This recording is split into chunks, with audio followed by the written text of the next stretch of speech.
마가복음 9장 2절에서 22절까지 말씀입니다. 한 절씩 교독하도록 하겠습니다.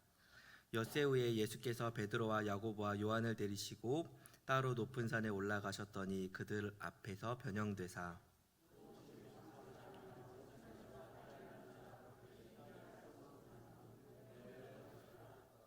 이에 엘리야가 모세와 함께 그들에게 나타나 예수와 더불어 말하거늘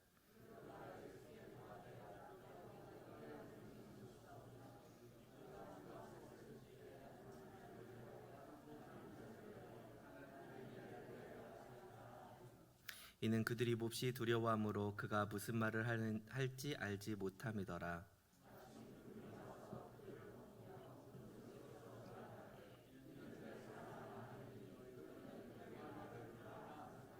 문득 둘러보니 아무도 보이지 아니하고 오직 예수와 자기들 뿐이었더라.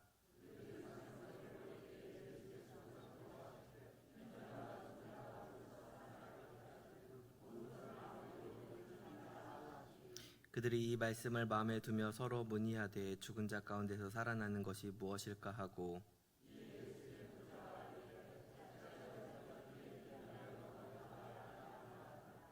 이르시되 엘리야가 과연 먼저 와서 모든 것을 회복하거니와 어찌 인자에 대하여 기록하기를 많은 고난을 받고 멸시를 당하리라 하였느냐.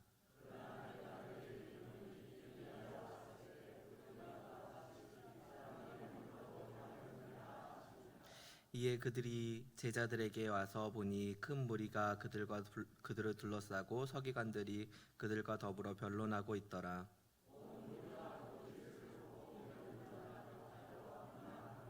예수께서 물으시되 너희가 무엇을 그들과 변론하느냐.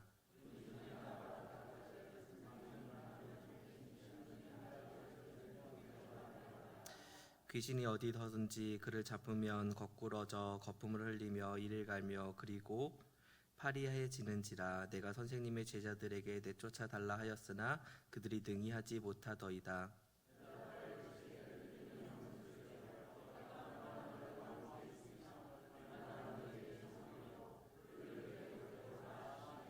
이에 데리고 오니 귀신이 예수를 보고 곧 그 아이로 심히 경련을 일으키게 하는지라. 그가 땅에 엎드려져 구르며 거품을 흘리더라.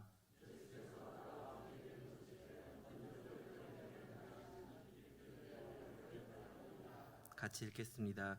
귀신이 그를 죽이려고 불과 물에 자주 던졌나이다. 그러나 무엇을 하실 수 있거든 우리를 불쌍히 여기사 도와주옵소서. 아멘. 오늘 말씀의 제목을 같이 읽겠습니다. 영광의 산에서 땅으로. 아멘. 자, 옆에 계신 분들을 한번 쳐다보십시오. 있을 것이 다 있으신가요? 한 눈이 없거나 혹은 머리카락이 어떠신가요? 이상이 있으신 분은 없으시죠? 네. 우리는 사람을 보면서 이렇게 봅니다. 사지 육신 멀쩡하게 생겼으면서 왜 그래? 라는 말을 합니다. 저한테도 종종 그런 말을 합니다. 멀쩡하게 생겼는데 왜 아직 장가를 못 갔니? 이렇게 얘기를 합니다. 그러면 제가 하는 말이 글쎄요. 우리는 이런 말을 되게 자주 합니다. 사지 육신 멀쩡하고 멀쩡하게 생겼는데 왜? 근데 사실은요, 우리의 마음 가운데 한번 잘 보셨으면 좋겠습니다. 저는 오늘 이 말씀을 통해서 우리의 모습이 이 귀신 들린 아이와 같지 않는가라는 것을 상기했으면 좋겠다는 생각을 합니다. 설교의 제목을 먼저 결론을 얘기하자면 왜 예수님께서 영광의 산에서 땅으로 오셨는가라면 우리를 위해서입니다. 왜? 왜냐하면 예수님께서는 영광된 하늘에 있는 자리에 계셨습니다. 근데 왜 이 땅에 오셨나요? 그건 우리가 너무 잘 알고 있기 때문입니다. 우리의 죄 때문입니다. 믿으십니까? 근데 여러분, 그런 생각은 해보셨나요? 내가 그렇게 진짜 불쌍한 사람인가? 내가 그렇게 진짜로 정말로 불쌍히 여김을 받아야 되는 사람인가? 라는 생각을 해보신 적 있으신가요? 오늘 마가복음 9장 22절 말씀을 같이 한번 읽겠습니다. 시작. 귀신이 그를 죽이려고 불과 물에 자주 던졌나이다. 그러나 무엇을 하실 수 있거든 우리를 불쌍히 여기사 도와주옵소서. 아멘. 우리는 이 본문에 나와 있는 귀신 들린 아이 같이 툭하면 쓰러지고 간지를 일으키고 사람들 앞에 귀신 들려서 소리를 지르고 이런 아이들을 보면, 이런 사람을 보면은 어쩌다가 저렇게 불쌍하다 그렇게 얘기를 합니다. 근데 우리의 모습은 진짜로 안 그런가요?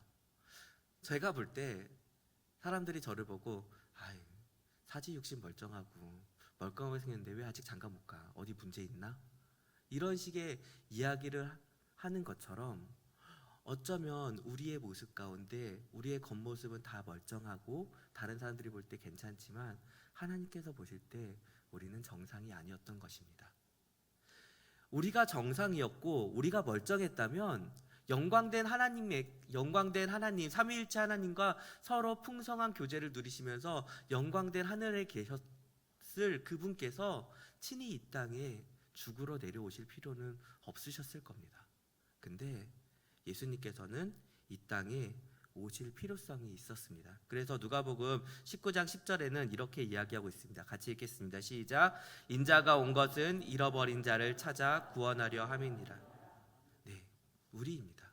잃어버린 자. 구원이 필요한 자이고 잃어버린 자입니다. 에덴 동산에서 쫓겨남으로 인해서 원죄를 짓고 태어나면서부터 죄를 지은 불쌍한 인생들인 우리에게는 예수님이 필요합니다. 근데 우리는 말로는 예수님 필요합니다. 근데요, 진실로 예수님이 필요하다고 느끼시나요? 우리의 삶의 모든 문제들 가운데서 예수님이 가장 필요하다고 느끼시나요? 삶의 우선순위 속에서 무엇이 가장 우선이십니까? 예수님을 만나는 것, 예수님이 나에게 오시는 것이 가장 중요하십니까? 사도행전 3장 2장에 보면은 이런 사람이 있습니다. 제가 읽을 텐데요. 나면서 못 걷게 된 이를 사람들이 메고 오니 이는 성전에 들어가는 사람들에게 구걸하기 위하여 날마다 미문이라는 성전에 두는 자라.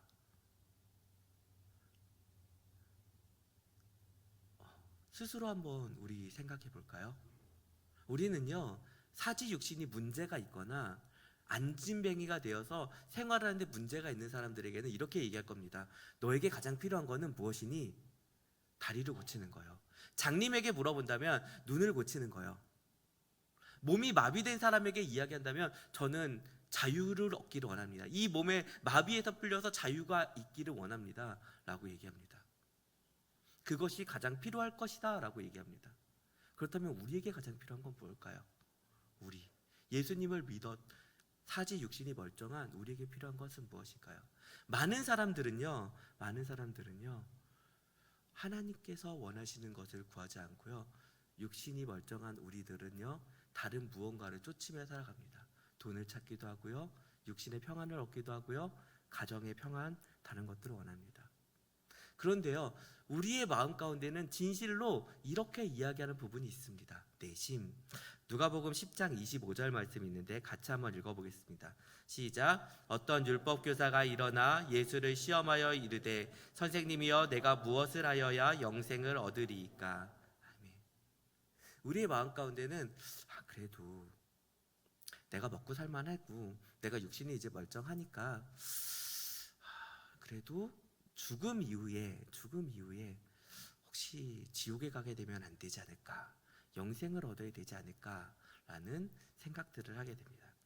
그래서 예수님께서 그 율법교사에게 이렇게 얘기합니다. 같이 읽겠습니다. 대답하여 이르시되 내 마음을 다하여 목숨을 다하여 힘을 다하여 뜻을 다하여 주 너의 하나님을 사랑하고 또한 내 이웃을 내 자신같이 사랑하라 하였나이다. 아멘. 근데 성도 여러분 어떤가요? 우리의 모든 인생들은요, 하나님께서요 구원의 문을 이미 열어놓으셨습니다. 구약의 율법을 주시면서 이렇게 얘기했습니다. 구원을 얻기 위해서는 무엇이 필요하냐면 하나님을 사랑하고 이웃을 사랑하면 된다라고 얘기해요. 십계명을 주셨죠. 근데 중요한 건요, 우리의 인생들이요 그것을 원하지 않는다는 데 문제 있습니다. 하나님께서는 우리에게 율법을 통해서 행위로서 구원을 얻을 길을 열어주셨습니다. 그것이 뭐냐면 하나님을 사랑하는 것과 이웃을 사랑하는 것입니다. 그 앞에 전제로 온전히 사랑해야 된다는 조건들이 있긴 하지만 분명히 길은 열려 있었습니다. 그런데 디모데후서 3장 2절에서 3절을 보면 우리의 인생들이 어떻게 살아가고 있는지를 보여주게 됩니다. 같이 읽겠습니다. 시작. 사람들이 자기를 사랑하며 돈을 사랑하며 자랑하며 교만하며 비방하며 부모를 거역하며 감사하지 아니하며 거룩하지 아니하며 무정하며 원통함을 풀지 아니하며 모함하며 절제하지 못하며 사나우며 선한 것을 좋아하지 아니하며. 아멘. 성도 여러분, 우리의 모습이 보이지 않으십니까? 무엇을 사랑하십니까? 돈을 사랑하지 않으시나요? 자기를 사랑하지 않으시나요? 혹은 자랑하거나 교만하지 않으십니까? 부모님의 말씀에 순종하시나요? 거룩한 삶을 살고 계신가요? 혹은 내 마음속에 응어리진 원한 같은 것을 잘 풀고 계시나요? 때론 누군가 나에게 준 상처에 대해서 그래, 내가 용서해야지, 품어줘야지 그러시나요? 아니면 그 상처가 내 마음에 비수처럼, 송곳처럼, 가시처럼 꽂혀서 그것이 응어리져서 그것을 끌어안고 계신가요? 때로는 누군가 다투기를 원하시나요? 아니면 선한 것을 힘써 행하시기를 원하시나요? 어떠신가요? 저는 이 말씀을 보면서 나구나 라는 생각을 했습니다. 저는 저를 사랑합니다.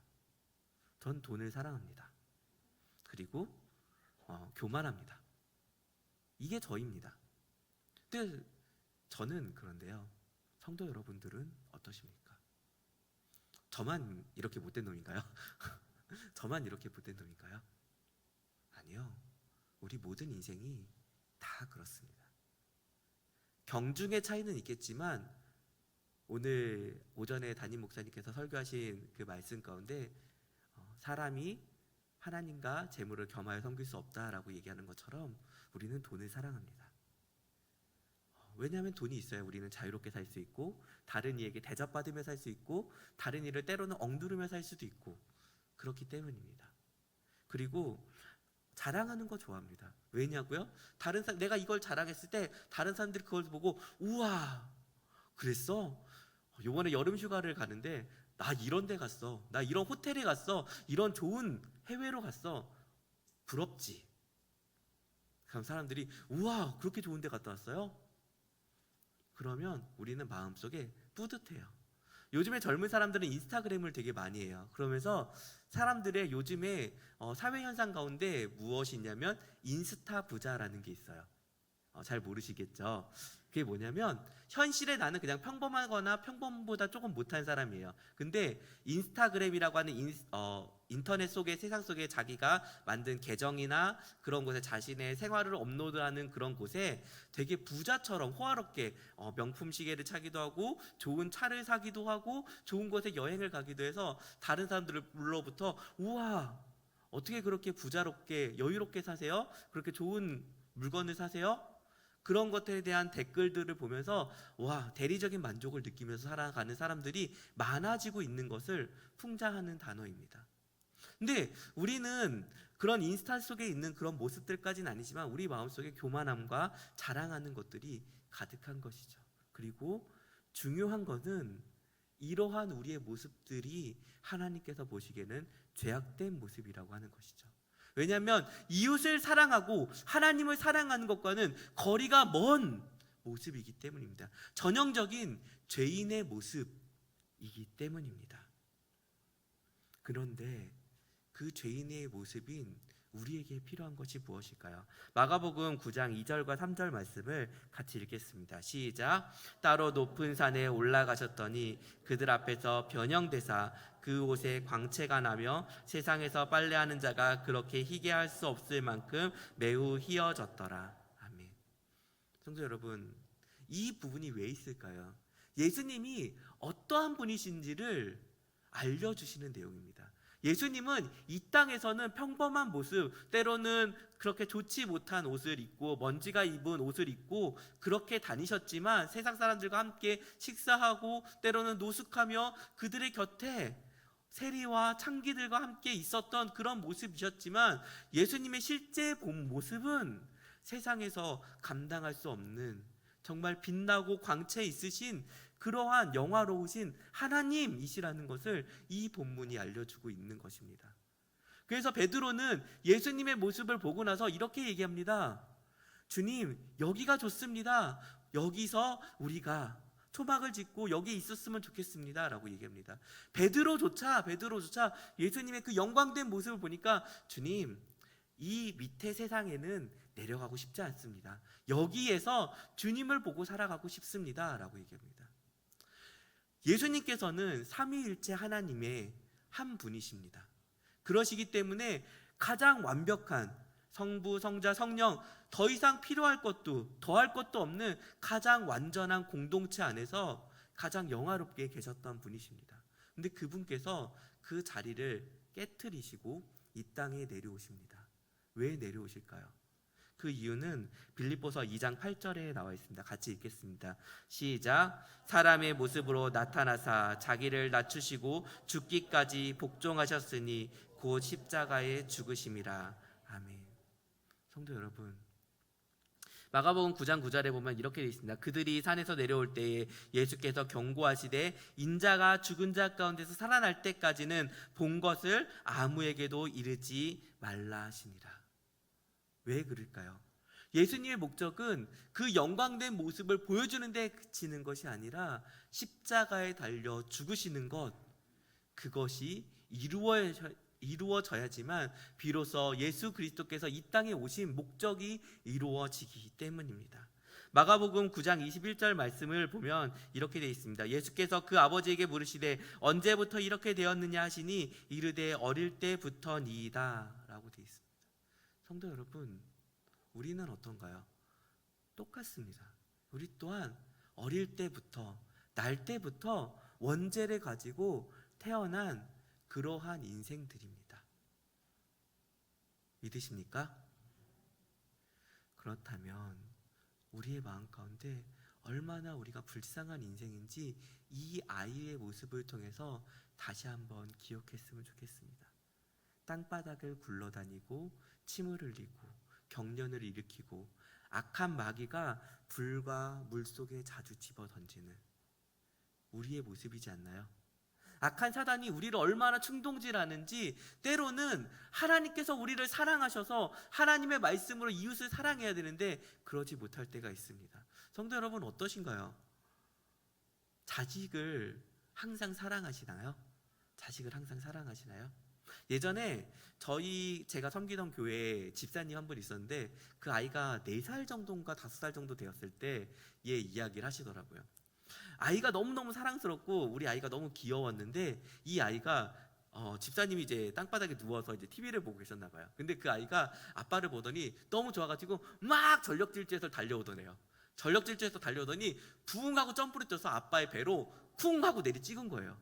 아빠가 너무 아파서 그 아이를 보면서 순간적으로 살기가 올라와서 이 아이를 죽일까라는 생각이 들었다고 얘기하시더라고요. 아이의 아버지가 아이를 얼마나 사랑하겠어요. 그 아이가 얼마나 귀엽겠어요. 근데 그 아이가 아빠 하고 막 달려와서 붕 뛰어서 아빠의 배로 쿵 하고 내리 찍었을 때 그 아빠가 악소리를 내면서 눈에서 살기가 돌았다는 얘기를 하셨어요. 그건 뭐냐면, 우리는 내가 정말로 사랑하는 존재들조차도 때로는 온전하게 사랑하지 못하는 그런 모습들을 보게 됩니다. 저 또한 얼마 전에 어머니가 이제 아들이 저 하나잖아요. 근데 어느 날 제가 사역을 마치고 집에 들어갔는데 피곤했어요. 너무 피곤해서 지쳐 있었는데 어머니가 갑자기 전화가 와서 저한테 그러시는 거예요. 성일아, 엄마 일하고 이제 가려고 하는데 너무 피곤해서 그런데 좀 데리러 와주면 안 될까? 예, 데리러 갈게요. 모시러 갈게요. 그랬더니 마침 나갔는데 비가 엄청 내리고 있더라고요. 그래서 제 입이 이만큼 튀어나와서 왜 이렇게 비가 많이 와? 그리고 이제 우산을 쓰고 이제 차를 타고 가서 이제 어머니를 모시고 오는데 마침 또 이제 내리는데 비가 더 내리는 거예요. 그래서 우산을 피려고 하는데 우산이 잘 안 펴졌어요. 그래서 비를 쫄딱 맞고 집까지 이제 들어가게 됐어요. 그러면서 제 입에서 그냥 오시지. 나까지 비 쫄딱 맞고.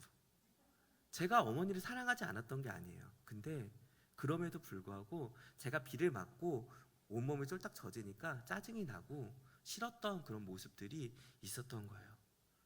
근데 그렇게 우리는 사랑하는 사람조차도 온전하게 사랑하지 못하는 그런 죄인된 모습들을 가지고 있습니다.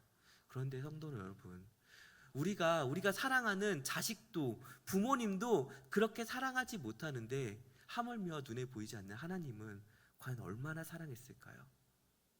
이 세상에 예수님이 오지 않으셨다면 우리는 구원받을 수 있는 길이 아무것도 없었습니다. 마가복음 9장 22절 말씀을 다시 한번 읽겠습니다. 시작. 귀신이 그를 죽이려고 불과 물에 자주 던졌나이다.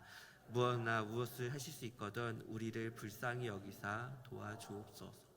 아멘. 성도 여러분, 이 아버지는요 진실로 이 아이에게 필요한 것이 예수님, 제발 도와주실 수 있으면 도와주십시오 라고 얘기합니다. 그리고 우리의 영혼도 사실은 울부짖고 있었을 것입니다. 예수님을 만난 이후에 우리의 영혼은 참된 자유를 얻었지만 그 전에는 죄의 노예가 되어서 정말로 지옥을 향해 달려갈 수 없는 불쌍한 그러한 영혼들일 수밖에 없었던 것입니다. 그런데 그 불쌍한 영혼들, 예수님께서 친히 내려오시지 않았다면은 도저히 구원받을 수 없는 우리를 예수님께서 이 땅에 친히 내려오셔서 우리를 구원해 주셨습니다. 믿으십니까? 마음의 기쁨이 넘치십니까?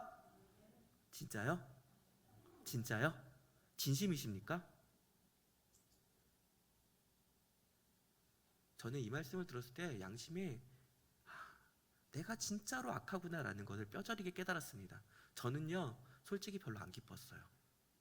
여러분 진짜로 지금 마음속에 샘솟듯 기쁨이 뛰어넘쳐서 바깥에 나가서 주님, 세상 사람들 들으십시오. 예수 그리스도께서 나를 위해서 이 땅에 오셨습니다. 나를 구원해 주셨습니다.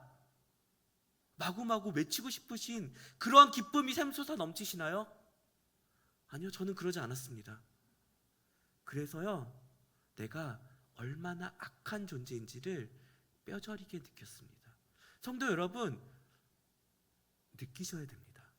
우리의 마음 가운데 예수 그리스도께서 나를 구원해 주셨다는 사실이 감격이 넘치지 않고 기쁨이 넘치지 않고 다른 이에게 이것을 전하고 싶은 열망이 생기지 않는다면 우리의 신앙들은 잘못되어 있는 것입니다. 고장나 있는 것이고요, 지금 하나님 앞에 우리의 신앙을 점검해야 되는 것입니다.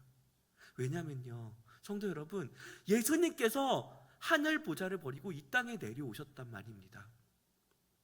우리는 세상 사람들이 우리에게 많은 것을 대접하면은 감사한 마음을 느낍니다. 제가 이번 주에 인도 선교사님을 만났습니다. 그리고 그분을 나름 좀 잘 섬겨 드렸습니다. 근데 그분이 저한테 너무너무 고맙다고 이야기를 해주셨습니다. 그분은 한 달에 얼마 받지 않는 돈을 받으면서 인도에서 사역을 하세요. 그러면서 현실의 어려움에 대한 부분들도 이야기하고, 그래서 그분들이 어려움을 알았기 때문에 그래도 제 나름 딴에는 좀 도와드리고 섬겨드리려고 그렇게 했어요. 근데 그분이 저한테 너무너무 고맙고 감사하다고, 그리고 주변에 있는 분들한테 그것들에 대해서 이야기해 주시는 그런 모습들을 보게 되었습니다. 하물며 사람이 사람을 대접하고 존중히 여기고 접대를 해줘도 감사한 마음이 있는데, 하늘에 계신 하나님께서 우리를 이 땅에 오셔서 우리를 불쌍히 여기셔서 그냥 내버려두면 알아서 지옥으로 갈 불쌍한 인생들인데, 그를 구원하기 위해서 우리를 위해 이 땅에 오셨는데 우리의 마음에 정말로 진실한 감사가 없고 그냥 형식적인 감사만 있다면 그것은 우리의 마음을 진실로 한번 돌아보셔야 되는 것입니다. 왜 이렇게 되었나요? 하나님께 물어보셔야 됩니다. 하나님, 왜 저에게 이런 구원의 기쁨들이 사라졌나요?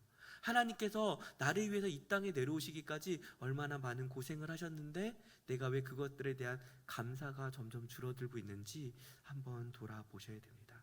마가복음 10장 28절부터 30절에 있는 말씀을 같이 한번 읽어보겠습니다. 시작. 베드로가 여짜와 이르되 보소서 우리가 모든 것을 버리고 주를 따랐나이다. 예수께서 이르시되 내가 진실로 너희에게 이르노니 나와 복음을 위하여 집이나 형제나 자매나 어머니나 아버지나 자식이나 전토를 벌인 자는 현세에 있어 집과 형제와 자매와 어머니와 자식과 전토를 100배나 받되 박해를 겸하여 받고 내세의 영광을 받지 못할 자가 없느니라. 아멘. 성도 여러분, 이 두 말씀이 부담되시나요? 이 말씀 전에 우리가 잘 아는 부자 관원의 이야기가 나옵니다. 부자 관원이 예수님께 찾아와 이렇게 얘기합니다. 예수님, 제가 영생을 얻으려면 어떻게 해야 됩니까? 그렇게 얘기했을 때 너에게 부족한 거 한 가지가 있다. 네가 갖고 있는 전 재산을 팔아서 가난한 이들에게 나눠주고 너는 나를 쫓으라 라고 얘기하니 그 부자 관원이 재산이 많은 고로 근심하며 떠나가니라 라고 얘기합니다. 그때 예수님의 제자들이 예수님께 물어봅니다. 그러면 어떤 사람이 구원을 받을 수 있습니까? 라고 얘기합니다. 어떤 사람이 구원을 받을 수 있습니까? 라고 얘기하면서 사람으로서는 할 수 없으되 하나님은 능히 하실 수 있다라고 이야기를 합니다. 그러면서 우리는 이 말씀을 들었을 때 여러 가지 부연 설명들을 합니다. 진짜로 전 재산을 바치라는 의미가 아니다. 때로는 우리가 갖고 있는 것의 일부를 바치는 것이다 라고 얘기하기도 합니다. 그런데 성경은 문자로 해석하는 것이 아니라 그 의미를 봐야 된다라고 얘기할 수도 있습니다. 그런데 그 뒤에 나오는 삭개오의 이야기를 보면은 그것이 꼭 그렇지만은 않다는 것을 알 수 있습니다. 무엇이냐면 부자 관원은 분명히 근 재산이 많은 고로 근심하며 떠나갔다라고 얘기하지만 삭개오는 예수님께서 내가 너희 집에 머물겠다라고 얘기하면서 너를 구원하겠다라고 얘기했을 때 삭개오가 이렇게 얘기합니다. 주님, 제가 갖고 있는 재산의 절반을 가난한 이들을 위해서 주겠습니다 라고 얘기하고 내가 갖고 있는 내가 불의하게 재물을 얻은 것이 있다면 그것을 4배나 갚겠습니다 라고 얘기합니다. 근데 성도 여러분, 그러면은 이렇게 얘기할 수 있습니다. 그럼 절반의 재산이 남지 않았을까? 라고 얘기하는데 그럴 수가 없을 겁니다. 왜냐하면 세리장입니다. 세리장. 이스라엘 백성들의 입장에서는 봤을 때 세리장은 이스라엘 백성들에게 재산을 착취해서 그것으로 배를 불린 사람입니다. 그러니까 그가 갖고 있는 나머지 재산도 온전한 그리스도인이라고 한다면 정말로 모든 것을 이웃들에게 나눠 주어야 되는 그런 상황 가운데 있는 사람인 것입니다. 왜 삭개오는 자기가 갖고 있는 모든 것을 다 버려서 예수 그리스도를 쫓았을까요? 왜냐하면 그에게 있어서는 예수님이 돈보다 더 중요했기 때문입니다. 우리의 마음 가운데 예수님께서는 이렇게 이야기합니다. 예수님은 하늘에 있는 보좌를 버리고 우리를 위해 이 땅에 오셨는데 그렇다면 너희는 무엇을 버리고 나를 쫓을 것인가? 라는 것입니다. 근데 되게 아이러니한 건요, 29절에는 모든 것을 다 버리라 라고 얘기를 합니다. 모든 것을 다 버리라 라고 얘기합니다. 근데 부모와 자식과 형제와 집과 재산까지 다 버리라라고 얘기하는데 30절에는 반대로 그것들을 100배나 다시 얻을 것이다 라고 얘기합니다. 그러니까 이 말은 무엇이냐면 내가 하나님께 그것들을 드린다고 해서 우리가 망하는 것이 아니라 하나님께서 우리를 다시 채워주실 것에 대해서 분명히 이야기하고 있는 것입니다. 또한 그것으로 끝이 아니라 고난이 우리에게 따른다라고 하는 것입니다. 왜냐하면요, 성도 여러분, 우리가 갖고 있는 재산을 끊임없이 하나님께 드리는 것은요, 고난이 따라오는 일입니다. 우리는 세상은 이렇게 얘기합니다. 재산을 쌓고 쌓아서 안전한 성이 되어서 더 이상 무너지지 않는 견고한 성이 될 때까지 재산을 쌓을 것에 대해서 이야기하고 그 안전한 성이 되면은 그때 성이 무너지지 않는 선에서 조금씩 떼어서 다른 이들을 섬길 것에 대해서 얘기합니다. 그러나 성경은 그렇게 이야기하지 않습니다. 성경은 하나님을 믿고 하나님을 위해서 너희가 갖고 있는 것을 다해서 너희의 마음을 다하여 하나님을 사랑하고 이웃을 사랑할 것에 대해서 이야기하고 있습니다. 그러기에 우리에게는 환난과 고난이 다가오는 것입니다. 하나님을 믿지만, 하나님을 믿고 하나님께 내어드리는 삶을 살지만 그로 인해서 우리에게 다가온 두려움, 걱정, 사람들의 비난, 이런 것들이 우리에게 늘 다가옵니다. 그러나 우리가 믿고 나아가야 되는 것은, 우리는 이 오늘 본문에 있었던 아이처럼 사실 예수님이 없었다면 아무것도 할 수 없는 사람이라는 걸 우리가 기억하셔야 됩니다. 우리가 마치 나는 원래 괜찮은 사람이었어, 나는 원래 괜찮은 사람이었어, 이 마음을 갖고 있기 때문에 우리가 무언가를 하나님께 내어드릴 때 망설이게 되는 것입니다. 이 아이처럼 실제로 나는 아무것도 할 수 없는 사람인데 예수님께서 나를 구원해 주셨어 라는 마음을 얻게 된다면 우리는 하나님께 우리가 갖고 있는 무엇이든지 아낌없이 내어드릴 수 있을 것입니다.